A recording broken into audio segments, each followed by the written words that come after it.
하나님 말씀은 요엘서 2장 18절에서 32절까지 말씀입니다.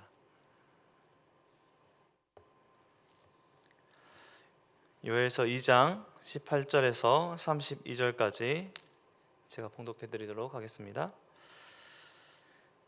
그때 여호와께서 자기의 땅을 극진히 사랑하시어 그의 백성을 불쌍히 여기실 것이라. 여호와께서 그들에게 응답하여 이르시기를 내가 너희에게 곡식과 새 포도주와 기름을 주리니 너희가 이로 말미암아 흡족하리라. 내가 다시는 너희가 나라들 가운데서 욕을 당하지 않게 할 것이며 내가 북쪽 군대를 너희에게서 멀리 떠나게 하여 메마르고 적막한 땅으로 쫓아내리니 그 앞에 부대는 동해로 그 뒤에 부대는 서해로 들어갈 것이라. 상한 냄새가 일어나고 악취가 오르리니 이는 큰 일을 행하였음이니라 하시리라. 땅이여 두려워하지 말고 기뻐하며 즐거워할지어다. 여호와께서 큰 일을 행하셨음이로다. 들짐승들아 두려워하지 말지어다. 들의 풀에 싹이 나며 나무가 열매를 맺으며 무화과 나무와 포도나무가 다 힘을 낸도다. 시온의 자녀들아 너희는 너희 하나님 여호와로 말미암아 기뻐하며 즐거워할지어다. 그가 너희를 위하여 비를 내리시되 이른 비를 너희에게 적당하게 주시리니 이른 비와 늦은 비가 예전 같을 것이라. 마당에는 밀이 가득하고 독에는 새 포도주와 기름이 넘치리로다. 내가 전에 너희에게 보낸 큰 군대 곧 메뚜기와 느치와 황충과 팥중이가 먹은 횟수대로 너희에게 갚아주리니 너희는 먹고 풍족히 먹고 너희에게 놀라운 일을 행하신 너희 하나님 여호와의 이름을 찬송할 것이라. 내 백성이 영원히 수치를 당하지 아니하리로다. 그런즉 내가 이스라엘 가운데 있어 너희 하나님 여호와가 되고 다른 이가 없는 줄 너희가 알 것이라. 내 백성이 영원히 수치를 당하지 아니하리로다. 그 후에 내가 내 영을 만민에게 부어 주리니 너희 자녀들이 장래일을 말할 것이며 너희 늙은이는 꿈을 꾸며 너희 젊은이는 이상을 볼 것이며 그때 내가 또 내 영을 남종과 여종에게 부어 줄 것이며 내가 이적을 하늘과 땅에 베풀리니 곧 피와 불과 연기 기둥이라. 여호와의 크고 두려운 날이 이르기 전에 해가 어두워지고 달이 핏빛같이 변하려니와 누구든지 여호와의 이름을 부르는 자는 구원을 얻으리니 이는 나 여호와의 말대로 시온산과 예루살렘에서 피할 자가 있을 것이며 남은 자 중에 나 여호와의 부름을 받을 자가 있을 것임이니라. 아멘. 이스라엘 땅, 가나안 땅을 우리가 젖과 꿀이 흐르는 땅이라고 말합니다. 하나님께서 그렇게 불러주셨기 때문이죠. 그래서 가나안 땅은 가축과 농업이 잘 이루어진 땅이라 생각해 볼 수 있습니다. 젖과 꿀이 흐른다. 실제로 가나안 땅을 정탐했던 이스라엘 백성들 중에 정탐꾼들이 포도송이를 어깨에 메고 왔어야 할 만큼 풍요로운 땅이었습니다. 그런데 실제로 가나안 땅을 가보시면 예루살렘이나 또 유대 광야나 또 사해 근처 네게브라 부르는 또 헤브론과 브엘세바가 있는 곳에 가보시면 과연 이곳이 젖과 꿀이 흐르는 땅인가, 정말 풍요로운 땅인가 의문이 들 정도로 척박한 곳이 많은 땅입니다. 사막과 같은 척박한 곳이 많은 가나안 땅이 젖과 꿀이 흐르는 풍요로운 땅으로 바뀔 수 있는 것은 적당한 때에 이른 비와 늦은 비가 내릴 때 아무것도 없어 보이는 이 사막과 같은 곳이 적당한 비와 이른 비 때문에 풀이 나고 나무가 자라게 되는 젖과 꿀이 흐르는 풍요로운 땅으로 바뀌게 되는 것입니다. 이른 비와 늦은 비, 그것은 하나님의 임재, 하나님의 은혜의 상징입니다. 이스라엘 백성들이 척박한 곳이 아니라 젖과 꿀이 흐르는 가나안 땅에서 살 수 있게 되는 이 풍요로움을 누리는 그 땅에서 살 수 있게 되는 것은 하나님께서 하나님의 백성들이 있는 그 땅을 풍요롭게 하시기 때문입니다. 이스라엘 백성들이 그 땅에서 해야 했던 것은 그 땅을 바라보는 것이 아니라 그 땅을 축복하시고 풍요롭게 하실 수 있는 하나님을 바라봄이었습니다. 그 땅을 바라보며 그 땅에 만족하는 것이 아니라 그 땅을 풍요롭게 하는 하나님을 바라보고 찬송하고 기뻐해야 할 일이 이스라엘 백성들의 삶의 자세였던 것입니다. 하지만 가나안 땅에 정착한 이스라엘 백성들은 하나님이 아니라 땅을 바라보았습니다. 자신들이 어떻게 그 땅을 풍요롭게 할 것인지 그 땅을 바라보며 땅의 풍요로움을 하나님보다 더 원하게 되었던 것입니다. 땅에 풍요로움을 준다는 우상들도 섬겨보고 그들 스스로 땅을 풍요롭게 해보려 애쓰다가 자신들을 바라보시는 그 땅의 풍요로움의 근원이신 하나님을 버리고 우상을 따라갔던 것이 이스라엘 백성들이 땅을 바라봄이었습니다. 그래서 요엘서 앞부분에서는 하나님께 돌아오라라고 경고하시면서 하나님을 떠난 백성들에게 임할 재앙과 멸망을 말씀하셨는데, 오늘 본문 말씀에서부터는요, 하나님의 위로와 회복의 말씀으로 그 분위기가 바뀐 것을 볼 수 있습니다. 그리고 오늘 본문에서는 성령 하나님의 임하심 또한 말씀하고 있습니다. 하나님은 어떤 분이신가? 이스라엘 백성들에게 무엇을 원하셨나? 하나님은 그 풍요로운 땅을, 이른 비와 늦은 비를 통해서 땅을 풍요롭게 하시고 하나님의 백성들이 그 땅에서 풍요로움을, 하나님의 축복과 은혜를 누리게 하셨는데, 정작 이스라엘 백성들은 그 땅을 풍요롭게 하신 하나님을 바라봄이 아니라 풍요로워진 땅을 바라보며 그 땅에 어떻게 더 풍요롭게 살 것인가, 그 땅에서 얼마나 더 잘 살아갈 것인가 염려하고 애썼던 것이죠. 하나님은 어떤 하나님이십니까? 오늘 본문에서도 말씀하시는 하나님은 자기 백성을 사랑하시는 분이십니다. 자기 백성을 사랑하시는데 그냥 사랑하신다라고 표현하지 않고요, 극진히 사랑하신다라고 오늘 본문에서도 표현하고 있습니다. 18절 이렇게 시작합니다. 그때 여호와께서 자기 땅을 극진히 사랑하시어 그의 백성을 불쌍히 여기실 것이라. 하나님께서 택하신 그 땅과 하나님의 백성들을 사랑하시는데요, 극진히 사랑하신다.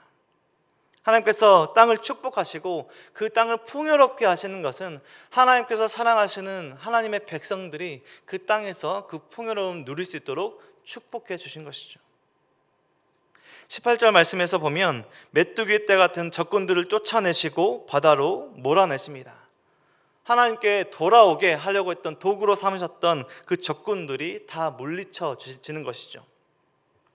20절 말씀에서 북쪽 군대라 칭하고 있는데요, 왜 군대들을 북쪽 군대라 칭하고 있냐면 아수르나 또 바벨론 같은 제국들, 또 이스라엘 주변 나라들이 갈릴리부터 시작하는 갈릴리 요단강 사해로 연결되는 강으로 막혀있는 요단 동편을 통해서 보통 쳐들어오기보다는요, 갈릴리 북쪽을 통해서 적군들이 들어오게 되어 있습니다.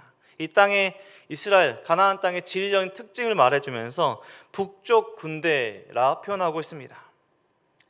북쪽으로부터 쳐들어오는 적군들이 쳐들어올 때 자기 백성을 불쌍히 여기시고 하나님께서 그 모든 적군들로부터 하나님의 백성들을 보호하십니다.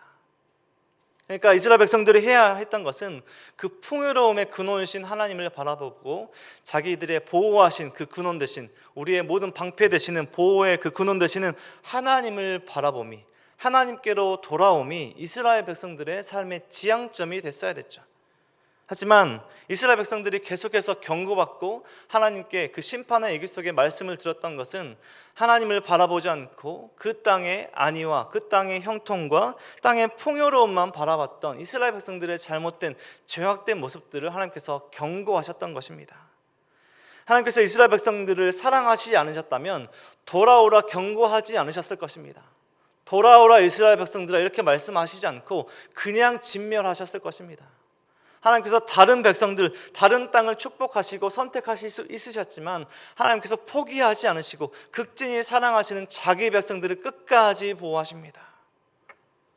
백성들은 하나님의 행하심을 그저 바라보고 즐거워하고 기뻐하는 일이 백성으로서, 하나님의 백성으로서 해야 했던 일이죠. 21절 말씀에서 보면 땅이여 두려워하지 말고 기뻐하며 즐거워할지로다 여호와께서 큰 일을 행하셨음이로다. 23절에서 말씀 보면 시온의 자녀들아 너희는 너희 하나님 여호와로 말미암아 기뻐하며 즐거워할지어다. 그가 너희를 위하여 비를 내리시되 이른 비를 너희에게 적당하게 주시리니 이른 비와 늦은 비가 예전과 같을 것이라.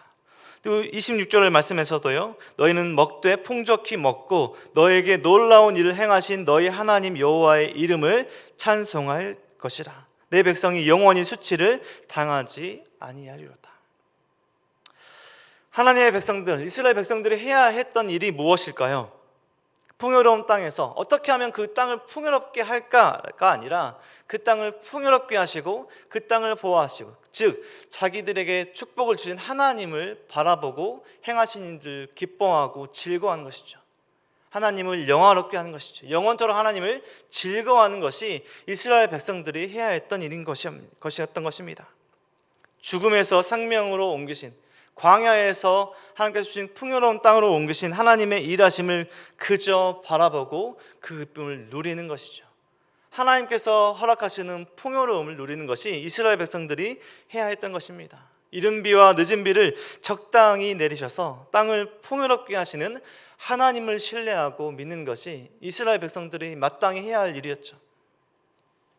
고난 중에도, 고통 중에도 우리가 소망을 가지며 살아갈 수 있는 것은 우리 스스로에게 소망이 있어서가 아니라 이 땅이 우리의 노력과 우리의 어떠한 애씀으로 바뀔 수 있는 우리에게 소망을 두는 것이 아니라 우리를 이 자리로 부르신 하나님께 소망을 두기 때문에 소망을 두며 우리가 살아갈 수 있는 것입니다. 지금 당장에는 척박해 보이고 아무것도 없어 보이지만 적당한 때에 이른 비와 늦은 비가 우리 눈엔 보이지 않지만 가지고 있던 그 척박한 곳에서 생명력을 깨워서 척박해 보이고 아무것도 없던 그곳이 푸르른 동산으로 바뀌시는, 그것을 바꾸시는 하나님의 능력을 의지하기 때문입니다. 우리 성도님들, 하나님을 바라보십시오. 우리를 사랑하시고 우리에게 긍휼과 자비를 베푸시는 하나님을 바라봄이 우리가 마땅히 해야 할 일입니다. 우리를 위로하시고 우리에게 기쁨을 주시는, 우리에게 회복해 하시는 하나님께 나아가십시오. 마지막으로 하나님은 오늘 본문에서 하나님의 백성들에게 하나님의 영, 즉 성령을 부어주시겠다라고 말씀하십니다.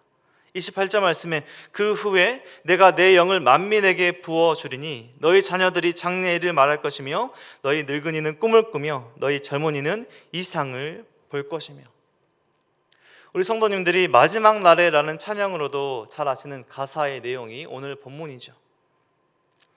예수님께서 죽으시고 부활하시고 승천하신 후에 제자들이 마가의 다락방에 모여서 기도했습니다. 오순절에 다 같이 모여 기도할 때 성령이 강하게 임하시고 모든 나라와 각 제자들은 각 나라의 방언들로 말하는 성령 충만함을 경험하게 됩니다. 그리고 서서 베드로 사도가 하나님의 말씀을 선포하는데 사도행전 2장 16절에 보면 사도 베드로가 요엘서 말씀을 통해 오늘 본문 말씀을 통해서 하나님의 말씀을 선포한 것을 알 수 있습니다. 사도행전 2장 16절에서 베드로는 오늘 본문 요엘서 2장의 말씀으로 하나님의 말씀을 선포했던 것입니다.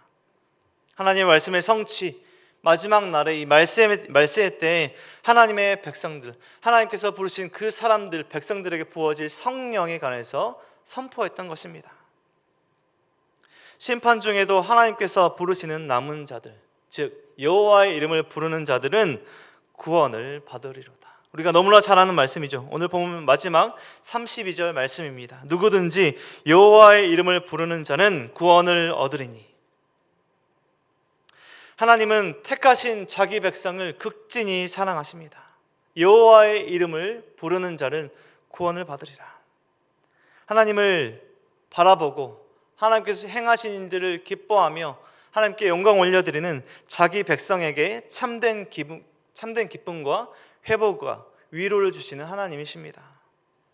자기 백성의 주의 영 성령을 부으셔서 어떤 상황 가운데 있든지 그 믿음이 흔들리지 않게 하십니다. 이스라엘 백성들이 해야 했던 일은 하나님의 행하신 이른 비와 늦은 비를 적당한 때에 주셔서 그 땅을 풍요롭게 하시고 자기 백성을 보호하시는, 하나님의 백성을 보호하시는 하나님을 바라봄이 이스라엘 백성들이 해야 했던 일이라면 지금 우리가 해야 할 일은 고난 중에도 고통 중에도 어떤 상황 가운데서도 우리와 함께 하시고 우리의 모든 것들을 허락하신 하나님을 바라봄이 우리가 마땅히 해야 할 삶의 모습이라는 것입니다. 우리가 이 땅에서 무엇을 먹고 마시며 입고 살아갈지 우리가 고민하고 우리가 애쓰는 것이 아니라 우리에게 모든 것들을 주시는 하나님을 바라봄이 우리가 마땅히 살아가야 할 삶의 모습이라는 것입니다. 그것이 거룩한 삶의 모습으로 드러날 수 있는 우리 성도의 삶의 모습입니다. 주님의 이름으로 사랑하는 우리 은혜동산교회 성도님들, 우리 하나님은 하나님의 이름을 부르는 우리 하나님 나라의 백성들, 우리 모든 성도님들의 간구와 우리 모든 성도님들의 기도를 들어주시는 하나님이십니다. 우리 기도가 하나님을 바꾸는 것이 아니라요, 하나님께서 우리의 간구와 기도를 통해서 우리의 시선과 우리가 사는 세상의 믿음의 눈을 바꾸어 주십니다.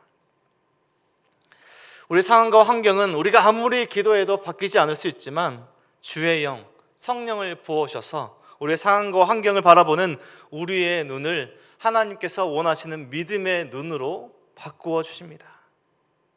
우리를 사랑하신 하나님, 우리에게 회복을 약속하신 하나님, 우리에게 위로와 평안을 주신 하나님, 성령을 부어주시겠다 약속하신 하나님을 바라보며 의지하며 우리를 보내신 이 땅을 바라보지 않고 하나님을 바라보는, 누구든지 여호와의 이름을 부르는 자는 구원을 얻을 것이라 말씀하신 하나님의 약속을 굳게 믿는, 그 무엇보다 하나님을 극진히 사랑하는 우리 모든 성도님들의 삶이 되시길, 오늘 하루와 우리를 부르시는 그 날까지 평생의 삶을 살아가는 우리 모든 성도님들의 삶이 되시길 주님의 이름으로 간절히 축원드립니다. 오늘 말씀을 기억하시며 함께 기도하겠습니다. 하나님 감사합니다. 오늘도 말씀하여 주시고 하나님의 백성들을 보호하시고 사랑하시는 하나님의 큰 일을 행하심을 또 다시 한번 말씀하여 주시니 감사합니다. 하나님, 우리를 세상을 살아갈 때 우리를 보내신 이 땅을 바라보며 이 땅의 형통함만을 쫓아가려고 하는 우리의 잘못된 모습들을 결연히 끊어내고 우리를 보호하시고 우리를 축복해 하신 하나님을 바라보는 우리의 삶이 될 수 있도록 인도하여 주옵소서. 성령을 부으셔서 우리의 모든 믿음을 지켜주신 하나님을 바라보며 우리가 어떤 상황 가운데 있든지 하나님의 이름을 부르며 하나님께 간구하는 우리의 신앙이 될 수 있도록 도와주시고 우리의 삶과 우리의 가정과 우리 공동체 속에 하나님을 굳게 믿는 신앙과 모든 것들이 굳게 설 수 있는 하나님의 은혜로 충만하는 우리 모든 삶이 될 수 있도록 축복하여 주옵소서. 모든 은혜와 사랑 감사드리며 우리 사랑하신 예수 그리스도의 이름으로 기도드립니다. 아멘.